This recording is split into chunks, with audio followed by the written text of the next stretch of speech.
betul kan Pak Anies? Ini harus kita koreksi. Kementerian Pertahanan ada yang namanya Unhan, tidak boleh ngambil anggaran dari Kementerian Pendidikan. Kita harus atur setiap fungsi pendidikan harus masuk dalam anggaran kementerian terkait. Sehingga 20% itu utuh untuk Kementerian Pendidikan. Itu tekad kami.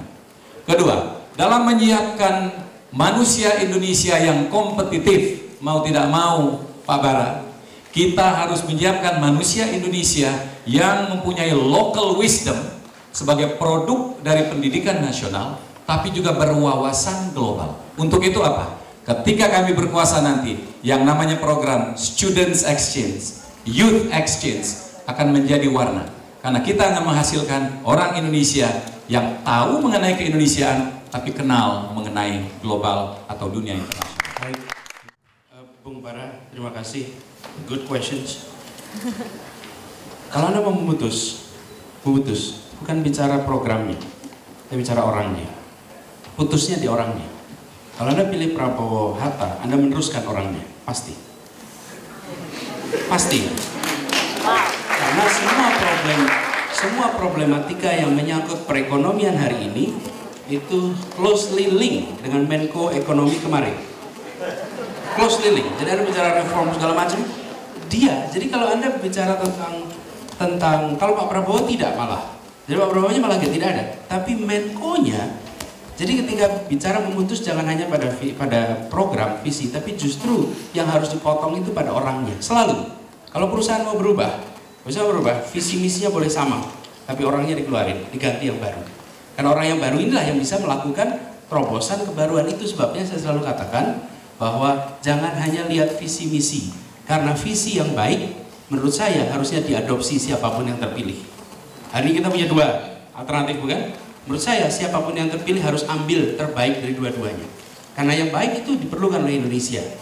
Yang tidak bisa diduplikasi itu apa? Orangnya. Karakteristik orangnya. Nah, di sini menurut saya bicara tentang reformasi, perubahan, orangnya. Carilah orang yang baru, yang bukan bagian dari masalah. Bukan bagian dari problem yang selama ini ada. Itu menurut saya kunci. Lalu bicara mengenai terobosan di bidang perekonomian, penegakan hukum, reformasi birokrasi, bagaimana birokrasi bisa bekerja dengan baik. Dibutuhkan justru orang-orang yang sudah terbiasa melakukan terobosan itu. Orang yang bisa melakukan itu dan sudah terbiasa. Kenapa menurut saya ini menarik? Pak JK itu orang yang kalau bicara pengalaman sudah usianya 72 tahun, pernah jadi wakil presiden. Pak Jokowi itu sering dikritik, baru wali kota, baru gubernur gitu. Iya ya. Kalau yang satunya pernah apa ya? Jadi kalau kita bicara ini baru dianggap baru gubernur, menurut saya justru di situ yang dimasalah hari ini. Nasional dan lokal sering tidak link.